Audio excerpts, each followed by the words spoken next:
kalau di tempat sini tuh pernah ada aneh-aneh nggak? Sebenarnya kan nggak dibilang, cuman ya pasti ada roh-roh yang datang sini buat ngisi, ada yang ngisi ke boneka-boneka ini gitu. Tapi sebenarnya maksudnya mereka karena memang mereka butuh tempat aja gitu, karena biasa yang kayak gini tuh katanya korban-korban bunuh diri. Jadi ngomongin tentang identitas sih.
Tempat selanjutnya itu kita pergi ke Museum Ogoh-Ogoh.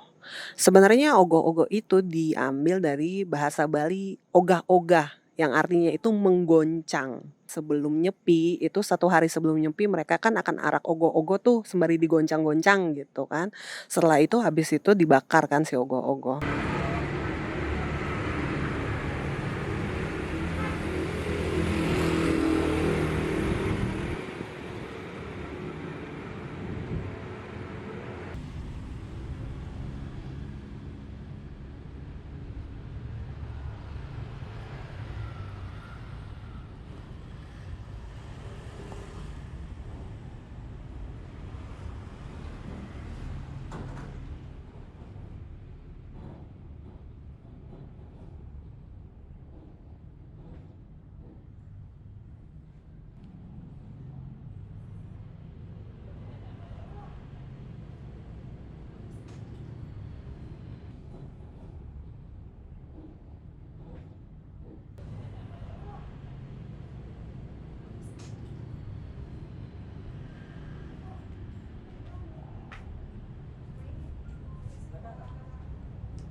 Banyak ya koleksi pribadi Bapak yang jaga di sana juga. Ada Rangda, ada Leak. Dia representasi dari patung setan dan iblis dari mitologi Bali. Itu representasi dari ogoh-ogoh. Hari sebelum Nyepi kita adakan festival arak-arakan. Jadi ogoh-ogoh itu pada awalnya ngambil dari pada Buta Kala. Buta Kala itu ada 2 bahasa Sanskerta, Buta dan Kala. Kala artinya waktu, Buta artinya alam semesta. Jadi seniman Bali itu mensimboliskan waktu itu sangat menakutkan, mengerikan, sehingga dibuat simbol seperti raksasa. Ternyata ogoh-ogoh itu sebenarnya sebutan untuk boneka yang berukuran raksasa gitu, yang menggambarkan ceritanya itu ketakutan manusia. Ketakutan manusia ini tuh ternyata adalah waktu. Jadi setelah itu baru koleksi kami ini ada cerita Ramayana, ada cerita Mahabharata, dan tidak selalu mengambil wujud daripada Buta Kala saja. Karena ini koleksi kami hampir 10 tahun yang lalu dan kami pilih yang terbaik di satu daerah itu saya simpan, saya taruh di sini. Jadi masing-masing Ya, itu dari satu daerah ya? berapa, Dikumpulkan. 2, 1, 3 gitu. Oh, dikumpulkan ya? Oh, Jadi bagus di sini. sekali ya. Kadang-kadang kalau ogoh-ogoh biasanya habis dipakai langsung dibakar. Dibakar, ini Kenapa? enggak? Karena bahan itu dari mudah patah. Contohnya ada styrofoam dulu kan. Iya, iya. Sekarang ada bambu. Apalagi dia kepada sang arak itu dia beramai-ramai jadi goyang, akhirnya patah dan dia ikhlas membakarnya. Wah. Memang bagian dari ritual untuk Di penyucian. samping itu juga maksudnya biar dia tidak mengotori tempat. Jadi sampah gitu, nggak jadi. Contohnya dulu kan ada yang bagus-bagus kan, dia taruh di pinggir jalan kadang-kadang. Karena dia kasihan melihat karya seninya gitu. Akhirnya dari sanalah ide kami itu mulainya, kami coba nanti suatu saat akan kami kumpulin mereka itu gitu. Favorit Kak Billy yang mana dari semua? Oh, Yang ini, Yang itu. ini. Iya, itu keren. Yang Aku itu. suka sama yang di luar. Oh yang Yang dulu di yang belakang. pertama kan Iya. di situ. Ini sama yang dari punggungnya keluar beberapa orang. Oh, Yang dari punggungnya keluar beberapa orang. yang di sana yang perempuan. Enggak, itu perempuan juga. Tapi yang dari punggung, oh ini nih. Oh. Dari punggungnya ada beberapa orang nih, keren banget. Nah, ini itu Abimanyu judul sama dengan ini. Oh yang itu, Ya, ini kalau ini Abimanyu gugur yang ini. Kalau itu Gatot Kaca. Nah, ini ini Gatot nih, Kaca. ini keren. Ini Gatot Kaca tuh. Yang di atas Gatot Kaca. Yang di atas Gatot Kaca. Yang di bawah Karna. Oh, ya. Oh, ini Gatot Kaca ya, Ya Pak? itu anaknya Bima. Itu belasteran antara raksasa dan manusia. Gatot Kaca. Ya, karena ibunya kan raksasa. Gatot Kaca dan Karna. Bun mana bun favorit? Oh yang dari depan di situ ya, Aku yang pertama di Yang luar pertama. sama yang tadi sama-sama Kak Billy. Terus sama yang ini nih. perempuan ini ya. Iya. Perempuan. Keren deh. Iya. Ini aku suka yang ini. Favorit aku. Ini perempuan Bali yang sedang belajar ilmu hitam. Ilmu hitam, yes. Jadi Karena sudah jarang. you know who lah. Iya.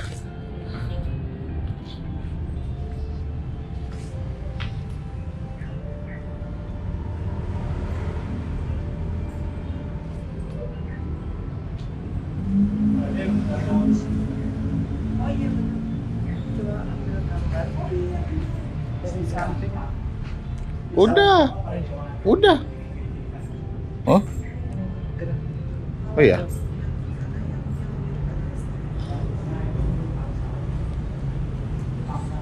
Si perempuan.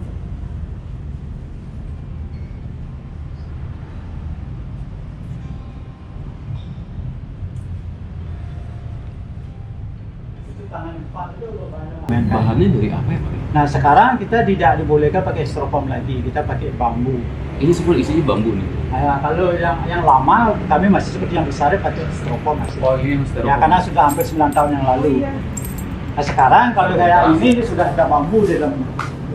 Terus tapi ngebikin ininya pakai bahan apa? Kalau di dalamnya ada besi. Ininya? Kalau itu dipakai kornis namanya seperti orang bikin mobil kan. Ada lapisan. Pertama dia pakai besi dalamnya, setelah itu dia Di kerangkanya ya besi. ya bambu kecil-kecil kan. Hmm. Nah itu diulat seperti itu. Oh. Ada dikasih kertas untuk biar lebih bodinya itu. Oh, Pak, ini Ya. finishing luarnya Finishingnya. kertas ya? Ya nanti kertas dulu selalu baru ada kornis. Oh, baru di Ya sekarang clay plastik juga ya? ada kan ya. Oh iya. Kalau misalnya buat ogoh-ogoh yang besar ini itu kira-kira pengerjaannya berapa lama? Ternyata itu memakan waktu bisa sampai 1 bulan. Dan itu yang mengerjakan tuh banyak orang. Jadi biasanya senimannya akan bikin sketch dulu, setelah sketch jadi baru mereka kerjain berame-rame. Dan satu ogoh-ogoh itu bisa sampai 40 juta biayanya. Jadi sangat-sangat mahal gitu. Dan untungnya ternyata mereka mendapatkan dana dari pemerintah daerah untuk membuat ogoh-ogoh. Nah kita juga ada festival lomba kan. Jadi karena kebetulan saya juga pernah jadi juri lomba kan. Jadi kalau dia pakai styrofoam kita sudah bis dan nggak boleh ikut lomba di situ. Karena kita juri itu agak susah, karena seni itu kan luar biasa ya. Iya. Kadang-kadang, nah ini negatifnya Pak lomba seni itu. Kalau misalnya kalau sepak bola kan, kalau sudah siapa masukkan bola ke gawang udah kalah dia. Iya. Kalau ini belum tentu. Iya. Belum tentu dia nerima. Oh karya saya kok lebih hebat daripada dia, kenapa dia dapat juara? Nah itu masalah. Maka di sana seni itu sulit kita untuk menilai karena masing-masing individu itu oh karya saya yang terbaik. Ini sebenarnya nggak ada perlombaannya gitu Pak? Ada, kan Ini ada. perlombaan ya? Ya, Ada. karena ada festival. 1 hari sebelum Nyepi itu kita kan Oh, iya. arah-arah. Iya, Misalnya di Kuto ada beberapa ogoh-ogoh yang dilombakan sana. iya. Oh dilombakan ini. Ya. Kadang-kadang di Kabupaten Badung kita itu per kecamatan, ada 5 kecamatan. Kita survei dulu setiap kecamatan itu berapa yang bagus. Nah ada misalnya 5 ogoh-ogoh. Nah setelah kumpul 5 itu kita nilai lagi. Oh, itu ogoh-ogoh sendiri memang harus serem gitu atau gimana? Memang pada awalnya kan ogoh-ogoh mengambil wujud daripada buta kala. Aha. Buta kala itu kala atau demi waktu, buta dari alam. Jadi Oh. waktu itu dia buat simbol seperti suatu hal yang menakutkan. Tadi kata si bapak sih itu ogoh-ogoh yang bikinnya pun seniman-senimannya belum tentu pernah ngelihat makhluk itu karena mereka juga kebanyakan tahu bentuk-bentuk itu kan dari cerita-cerita legenda-legenda yang mereka pernah dengar gitu ya. Tapi gue ngerasa sih memang pas sebagai orang yang ngegambarin hantu gitu ya, Gue ngelihatnya ngerasain ogoh-ogoh yang di sana itu ada beberapa yang memang kayak dibuat sama seniman yang nggak pernah ngelihat, nggak tahu gitu ya. Tapi gue ngerasain ada beberapa, gue yakin saat dibikinnya itu pasti pakai ada ritual karena energinya beda. Dari ngelihat dari bentuknya, dari rasanya itu beda gitu. Setelah itu baru ada kisah-kisah yang lainnya. Oh, jadi terus diangkat kisah-kisah yang lain buat dibikin Ada Ramayana juga, ada Mahabharata juga ada. Tapi jadi sebutannya ini semua ini pokoknya ogoh-ogoh gitu ya. Ogoh-ogoh itu artinya karya seni patung dalam wujud yang besar. Oh. Yang kecil kan boneka namanya. Oh, apa boneka? Ya. Oh, ogoh-ogoh. Jadi ini boneka Makanya- yang besar gitu. Iya. Kalau di Jakarta ondel-ondel lah namanya. Oh ya, jadi pokoknya ogoh-ogoh itu udah pasti harus besar. Kalau bukan Ya, besar tuh bukan ogoh-ogoh ya. Ya. Atau ogoh-ogoh miniatur gitu. Iya. Tapi ini kalau dibawa gitu, bawahnya tuh nanti ada roda. Ada bambu. Enggak, Pak. Diangkat Jadi angkat saya ya. nanti ada bambu sini kan. Oh. Nah, lebar. Jadi dia bisa 50 orang angkat. Oh, Itu. Jadi dia akan senang sekali kalau dapat ikut dapat mengangkat. kesempatan buat ngangkat ogoh-ogoh. Ya. Ya. Itu deh kadang-kadang karena banyak orang kan, karena ada goyang-goyang gitu ya, Iya. akhirnya patah dia. Nah, Ini Bapak yang ngejaga di sini, Pak. betul saya punya ini. Oh, Bapak yang punya. Ya. Ini kalau mau nanya aja sih, kalau misalnya kayak gini kadang suka ada pengalaman-pengalaman. Lalu di sini selama ini saya Nggak pernah tapi ngerasa. saya sendiri makanya saya sering bicara filosofi.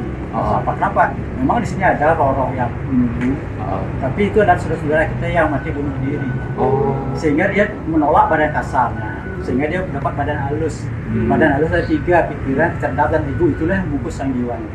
Nah, dia mengembara kemana-mana, di mana ada tempat yang pohon besar, di sana ada yang nunggu. Nah sekarang bantulah mereka dengan apa? Sesering mungkin kita bicara tentang agama, spiritual, ada nyanyi-nyanyian. Oh, iya. Jadi dimanapun ada yatnya, dia akan mendapatkan efek daripada yatnya, sehingga dia lahir menjadi kucing. Ya. Oh. Nah, setelah dari badan kucing, baru dia meningkat nanti menjadi manusia. Oh, buat Karena ada 3 makhluk hidup seperti contoh sapi, harimau, dan monyet. Kalau dia mati tua, mati normal, dia akan masuk ke kandungan suatu manusia, lahir dia jadi manusia. Makanya kalau monyet mati dia dari sudra. Kalau harimau jadi kesatria. Kalau sapi mati tua dia jadi brahmana. Jadi brahmana dia orang intelektual. Dia memahami pengetahuan tentang agama. Maka di dunia ini kan selalu catur warna itu, seperti brahmana ini kepala kan, tangan sebagai kesatria, perutnya waisya, kaki sudra. Jadi keempat golongan ini seperti tubuh kita. Nah sekarang diumpamakan tubuhnya tanpa kepala mati gitu. Oh, betul. Tapi kalau tubuh tanpa tangan masih bisa kita hidup. Iya, betul. Tapi kalau tanpa tangan, itu artinya apa? Kita perlu tokoh-tokoh agama yang betul-betul memberi bimbingan kepada yang lain. Itu sebenarnya itu ada kepala penting sekali. Iya, betul. Jadi itu menyadarkan di mana tuh, ayo kita satu sama lain saling mencintai. Jadi si ogoh-ogoh ini kan mewakili bentuk atau karakter makhluk astral, mewakili bentuk kejahatan, emosi manusia gitu kan. Nah biasanya yang kayak gitu-gitu suka jadi tempat favorit para makhluk astral. Mereka juga kan ingin merasakan kehidupan, mereka ingin merasakan hidup seperti manusia. Nah ketika ada sesuatu yang memang mirip, boleh dikatakan mirip gitu ya, mereka ingin menempati, mereka ingin ada keinginan untuk menempati si ogoh-ogoh ini. Karena ingin punya rumah, karena ingin merasakan hidup, apalagi kalau di Bali kan ogoh-ogoh ini seringkali diberi doa, diberi sesajen semacam itu. Nah, gue penasaran kan, gue udah muter sampai belakang, sampai yang ada pintu mau ke WC.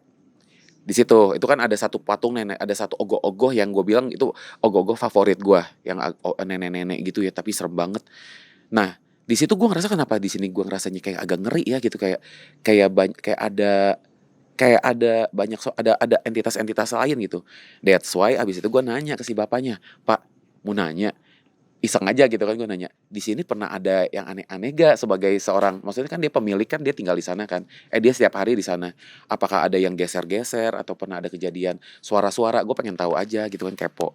Kata si bapak, oh enggak sih, di sini semuanya aman gitu, semuanya baik. Cuman kalau menurut turis-turis yang datang ada di bagian belakang katanya. Di bagian belakang ada 3 ogoh-ogoh gitu yang di sana rasanya tuh paling bikin merinding katanya gitu. Di sini ada energi kan. Kadang tamu-tamu bule Jerman kadang belum bisa berdiri gitu. Oh iya. Oh, di ketiga ini dia ya. rasakan efek gitu. Semakin Oh. di sini lokasinya. Oh, ketiga ini ya. sudah. Yang energinya Rangda, besar ya. Kalau ini tokoh Rangda ya. Rangda. Rangda. Itu Rangda. yang populer di Bali itu. Ya, yang atas. Kalau yang bawah-bawahnya siapa, Itu Pak? anak buahnya. Anak buahnya. Kalau yang ini apa nih Pak? Saya sih Ya, ini salah satu yang bikin gua Ini Oke. siapa ya? ini. Kalau itu ya, karena setiap tahun selalu ada yang di-degrade. Sekarang dibuat nenek-nenek seperti ini, seperti ini. nenek-nenek. Maka setiap tahun pasti ada yang mood di mereka. Oh, Banyak orang bikin seperti nenek. ini Ya. agak Mukanya ya menakutkan. Aku pikir juga memang salah satu itu ada isinya, cuman kayaknya aku masih belum jelas. Nah, sebelum pulang aku nyempetin untuk ke toilet yang posisinya ada di belakang gedung itu. Nah, ternyata justru si sumber utamanya itu bukan di patung ogoh-ogohnya yang berisi, tapi ruangan di sebelahnya. Karena ruangan di sebelahnya itu sebelah toilet itu adalah gudang dan itu adalah rumah para kunti di situ. Jadi yang pusatnya yang aura jelek-jelek itu malah di situ. Turis asing pun merasakan merinding di area tersebut. Dan yang aku rasa sebenarnya itu adalah dari area gudang itu gitu. Kenapa sampai merinding? kita mau buka kartu ini. Jatuh.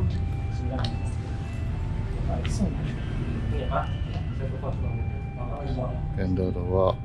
Jadi Oh, identitas. Tadi Identitas. gue langsung dapet tentang ini tadi si bapak ceritain itu Bang. Hmm. Tentang yang orang maksudnya yang arwah-arwah bunuh diri itu, yang mereka itu nggak punya badan halus buat di sini gitu. Jadinya tadi makanya si bapak ini sebenarnya gue nanya kan, sempat nanya kalau di tempat sini tuh pernah ada aneh-aneh gak? Sebenarnya kan nggak, dia bilang cuman ya pasti ada roh-roh yang datang sini buat ngisi, ada yang ngisi ke boneka-boneka ini gitu. Tapi sebenarnya maksudnya mereka karena memang mereka butuh tempat aja gitu, karena biasa yang kayak gini tuh katanya korban-korban bunuh diri. Jadi ngomongin tentang identitas sih, Oh, identitas siapa mereka, gitu, siapanya. siapa mereka? Iya. Siapa yang ngediamin ogoh-ogoh ini? Iya. Ini semua tentang identitas. Coba lagi dong.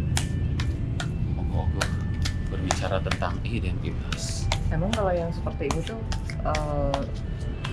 bukan rentan ya, favorit untuk dijadikan kayak rumah tinggal. Soal bentuknya juga udah menyerupai orang, dan gitu kan agak mirip sama mereka ya. Iya. Enggak. Apa aja?